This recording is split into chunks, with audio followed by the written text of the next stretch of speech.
it is Rachel here with Yarn at Play Crochet. So today I'm going to do a tutorial and show you how to make this iris stitch triangle cowl scarf. And this one I worked up in Rainbow from Ice Yarn. If you're interested in that yarn, I will link it in the description box below for you. That's not the yarn that I'm going to be using today. I'm going to just be using some Caron Simply Soft for the purpose of this tutorial, but this is the completed item that I have here, and that is the yarn that I worked this up in. So the iris stitch is an extremely simple 1-row repeat, and you work it in the round, so you don't have to worry about sewing anything afterwards. The only thing that differs in your 1-row repeat is just where we have this V point here, and I will show you exactly how to do that. So it just alternates rows. So one row will be different here, and then the next row will be different here, and then it'll go back to what it was before. So every other row it changes, but it's very simple. And hopefully as you're working through it, you will get the hang of it and be able to tell exactly what row you're on and what you need to do for your stitch rows.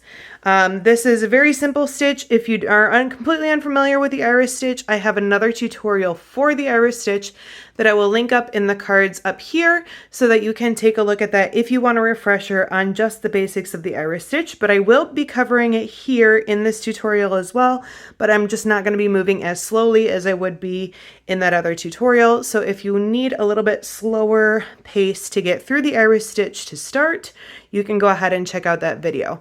But otherwise, let's go ahead and get started. So you want to start out by chaining a total of 88 stitches. So go ahead and put a slip knot on your hook. Now I'm using Caron Simply Soft, as I said, and I am using that with a 5mm crochet hook. So go ahead and chain a total of 88 stitches to start. And to do this, this pattern needs to be worked up in multiples of 4. So the stitch is worked in a multiple of 4. So ultimately, no matter how you wanted to size this, if you wanted to adapt the sizing at all, you could do any multiple of 4 as long as it was an even multiple. So this is an even multiple of 22. So 88 divided by 4 equals 22. So we're going to get a total of 22 little iris stitch clusters in our round to start. So if you wanted to make it bigger, you could, have a total of 24 iris stitch clusters or a total of, 20, however many, but it needs to be an even multiple. I hope that made sense. So multiples of 4 into an evenly divisible multiple is the number of chains that you need if you want to size bigger or smaller. All right, so go ahead and chain 88 stitches for our purposes here. 2, 3. I'm going to be just working through this chain. I'm assuming you all know how to chain. If you don't, I'm sure there are other tutorials that you can find to show you exactly how to do these very beginner basic stitches. But I'm just going to work through this. I will show you a little tip though. If you're doing long chains like this and you don't want your chain to get twisted, you can see mine is already starting to twist because you do need it to be flat and untwisted when we come around and join, because we are going to join this chain. What you can do right here at the start before you get too many chains on your hook here, you just make sure it's nice and flat, and then you can slide your hook into that starting chain, put that one back on your hook, so that way your chain stays nice and untwisted while you're working up your chain. So keep working up your chain. Don't pull through this back loop here because then you would wind up joining your chain, but just keep chaining until you get to a total of 88 stitches, and then I will show you where we go from there. All right, so I have my 88 chains that I just finished up. Now I'm going to pinch this and slide this off my hook without twisting it, and pinch this and slide this off my hook without twisting it, I'm going to put my hook back through there, and then I'm going to put my hook back through there.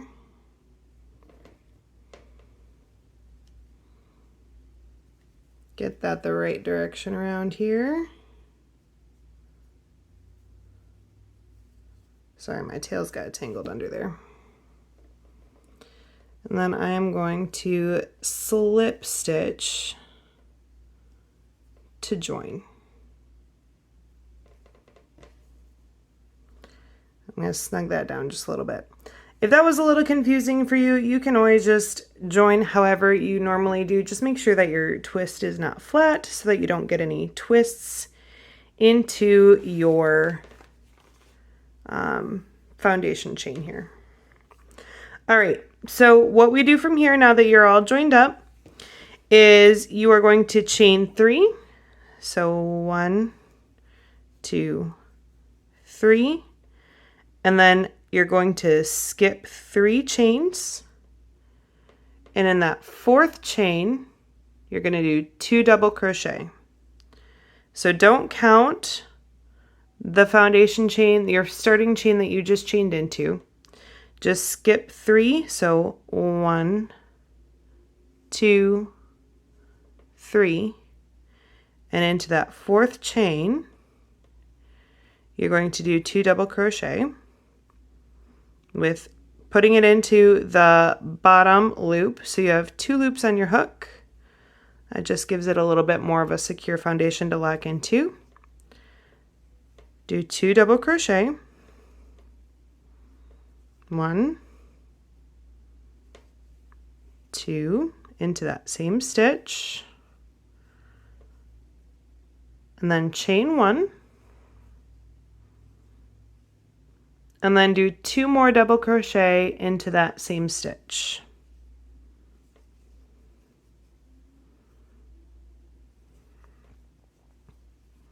One and 2. And that is your first iris stitch cluster.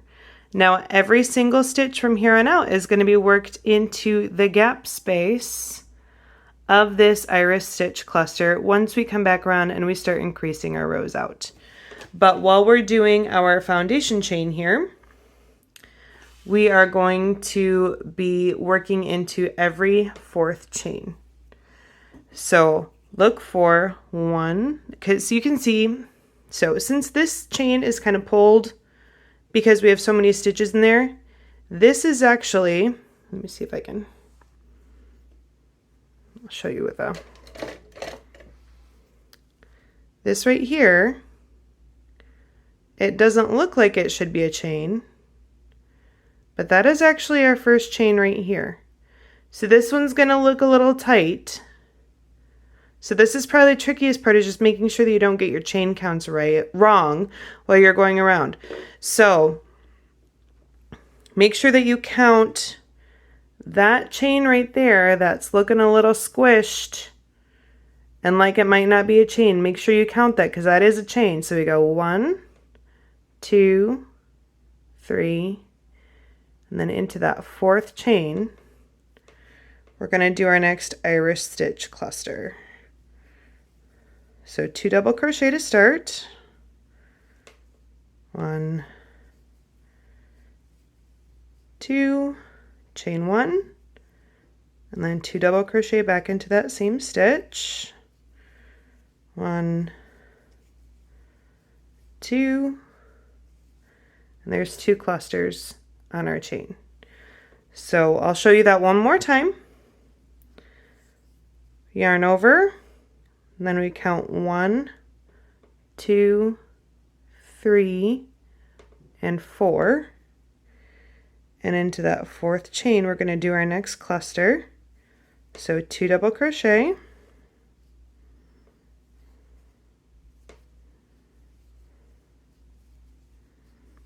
chain 1, and 2 double crochet, all into the same stitch, and keep working those clusters until you have a total of 10 clusters on your chain. Once you get 10 clusters on your chain, you're going to be just about halfway through your chain. And then I will show you how we're going to make the point at the bottom to turn that corner, to turn your cowl into a V shape. And then we'll keep going around. So I will meet you back after you do a total of 10 clusters, 10 iris stitch clusters on your chain. All right, so we've done our 10 iris stitch clusters down the first side of our chain. And now what we're gonna do to start making that point to make this a triangle shaped cowl is that we're going to skip 4 stitches again. So 1, 2, 3, or 4. So we're skipping 3 and going into the 4th stitch, pardon me. Skip 3, go into the 4th stitch. And then you are going to do a double crochet into that 4th stitch. And then chain 1. Double crochet into the same stitch again. Chain 1. And double crochet into the same stitch one more time.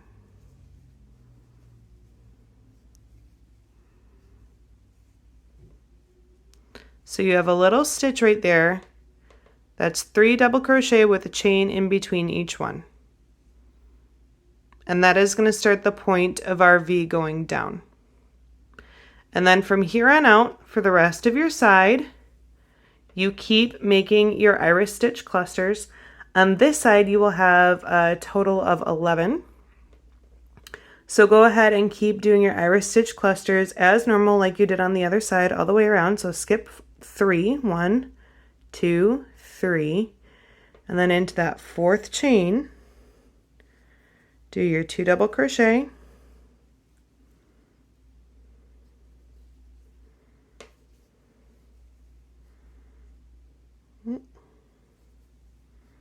chain 1, and 2 double crochet,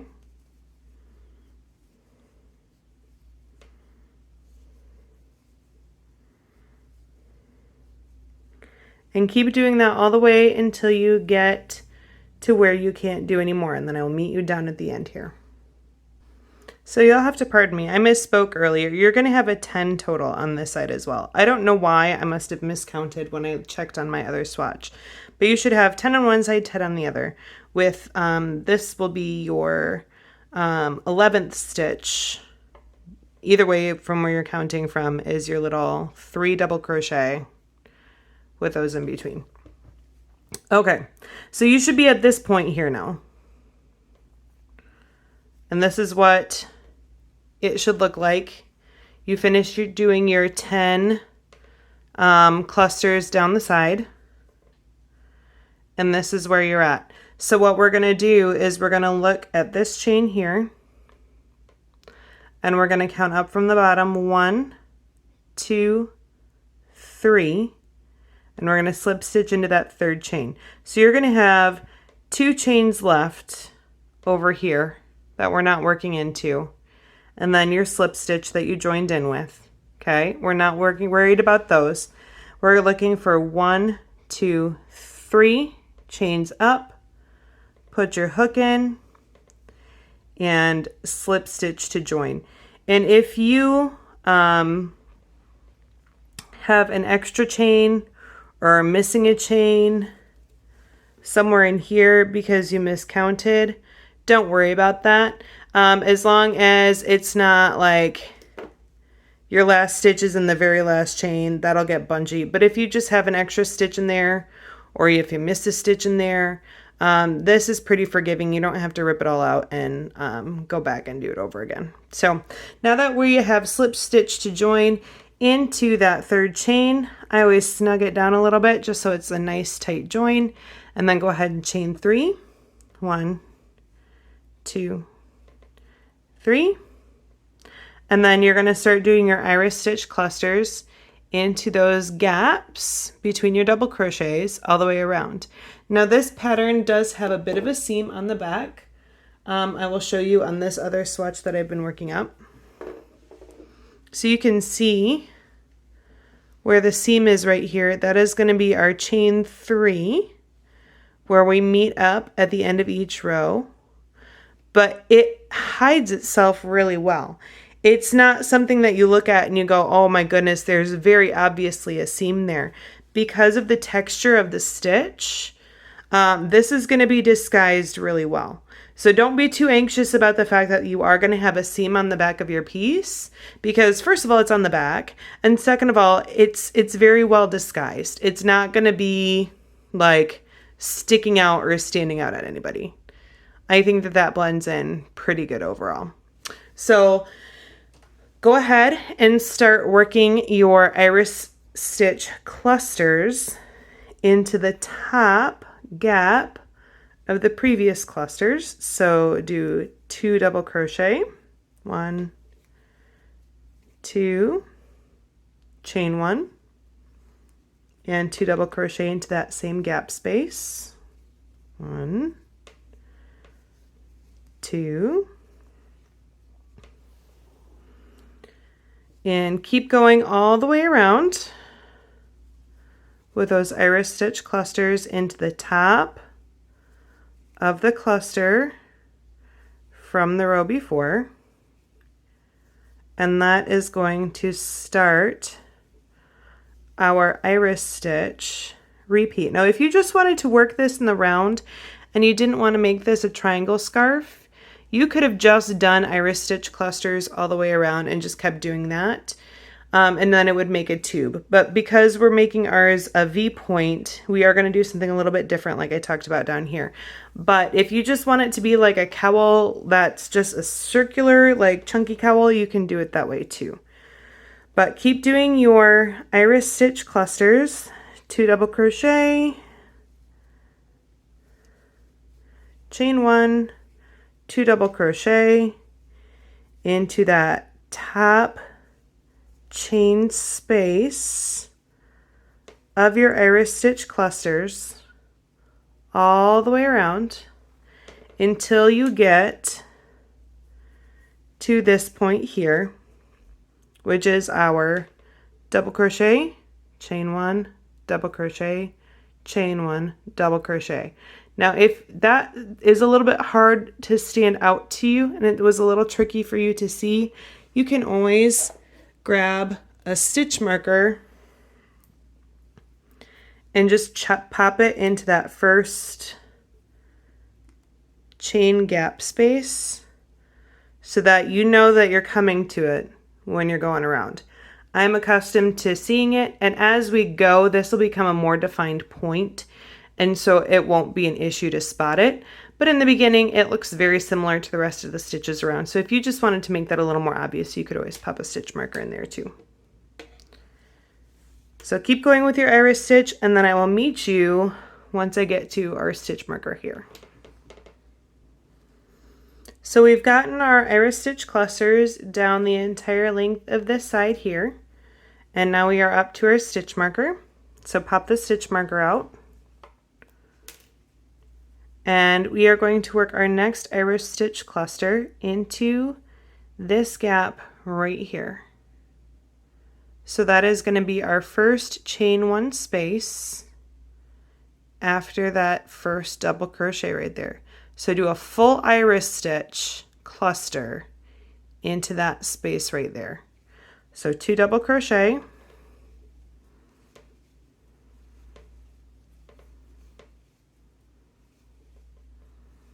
chain 1, 2 double crochet,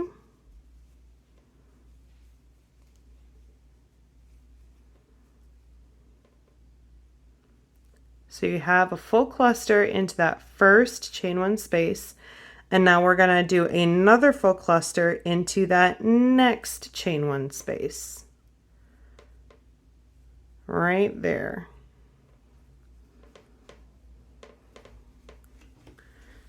So 2 double crochet, chain 1, and 2 double crochet,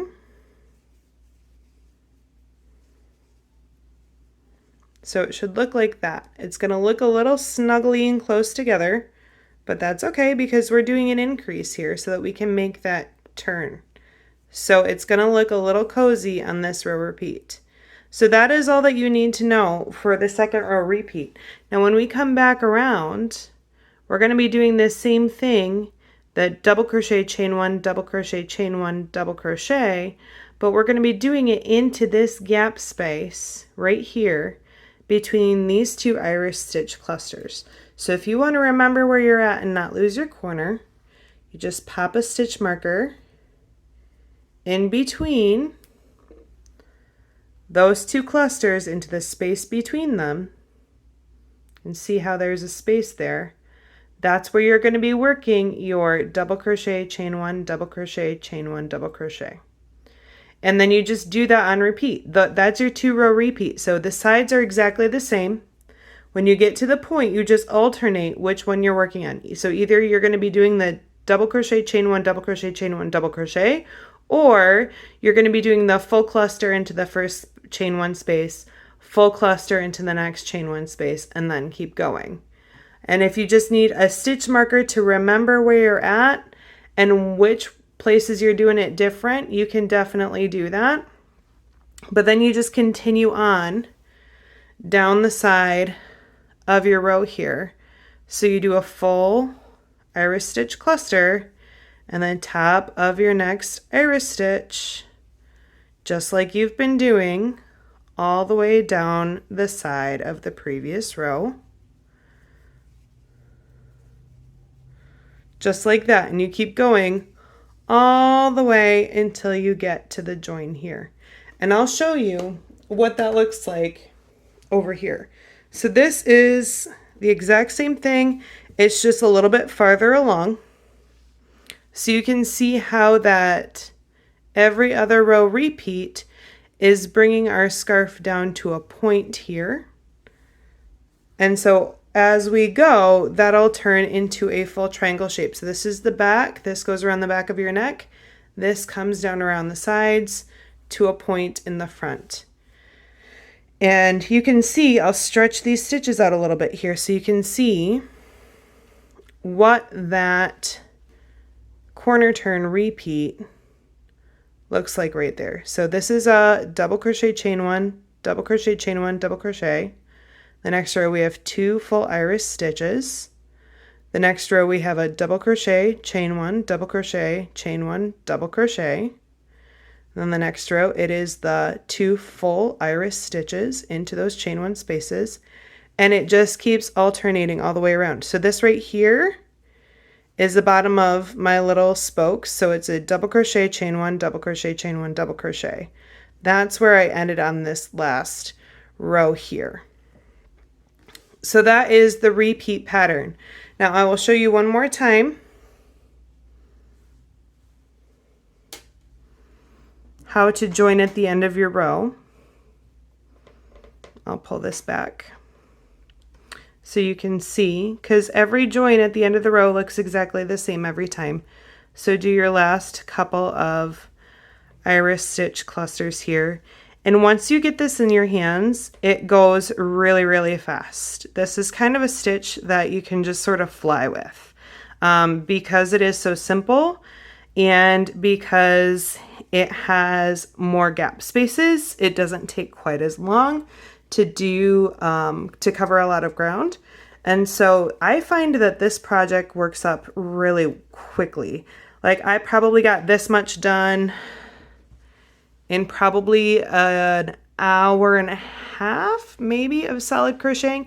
Now, I'm not the fastest crocheter, so everyone's going to be able to go a little bit differently and at different speeds. If you were going to do it in rainbow, that yarn that I showed you at the beginning of the tutorial, that was a 3-weight, and this is a 4-weight. So a 4-weight is going to work up faster, and you're going to be able to go farther with a 4-weight than you would with a 3. But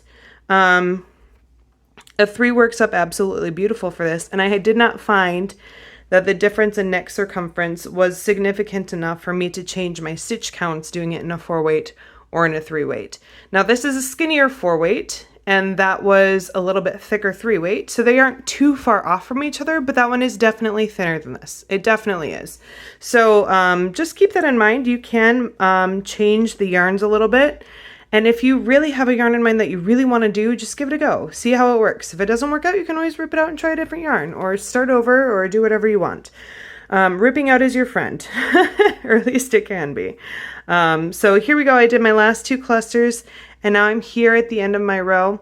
And you can see I have this chain 3 right here, because that's how we do the start of every row, is with that chain 3. And so I'm going to count up from here, 1, 2, 3, and I'm going to slip stitch to join right into that stitch, and I'm going to chain 3, 1, 2, 3, and then start doing my clusters all the way around. And you just keep working that same basic pattern, excuse me, all the way around until you have the desired length. And that's the great thing with this, is that you can just keep going until it is as long or as short as you desire it to be. This pattern is really very adaptable. And once you kind of know the basic stitch counts, it's really very simple to use and to work up. It really is not that complicated of a pattern, but it looks extremely complicated. But I promise you it's not. If you just remember your basic Irish stitch, which is the 2 double crochet, chain 1, 2 double crochet, and you remember your every other row repeats of the double crochet, chain 1, double crochet, chain 1, double crochet, and then the next one is Irish stitch cluster into that first chain space, Irish stitch cluster into that second chain space, and then keep going, and using a stitch marker to keep your place as you move down in your rows. I don't think that there should be any reason why you guys get too lost in this, and I think that it should work up really quickly and easily. If you have any issues, or you're struggling, or you're finding yourself to be in a tight spot with it, feel free to comment down below. I'd love to be able to help you troubleshoot if I am able to, and if that is needed. Otherwise, I would just encourage you guys to give this a try. It turns out into a really beautiful, beautiful cowl scarf. And I really love it. And I'm not sure if this is one that I'm keeping or if this is one that I am gifting. But it turned out so lovely, and it looks so pretty on, and it looks like the stitch is just lacy and delicate, and it just looks like you tried really, really hard. And it's really a basic, simple stitch. So I hope that you enjoyed that. I hope that that was helpful for you. If you want to see more tutorials like this, please give this video a thumbs up and go ahead and subscribe to my channel. Thank you so much for watching, and I will see you guys all next time. Bye-bye.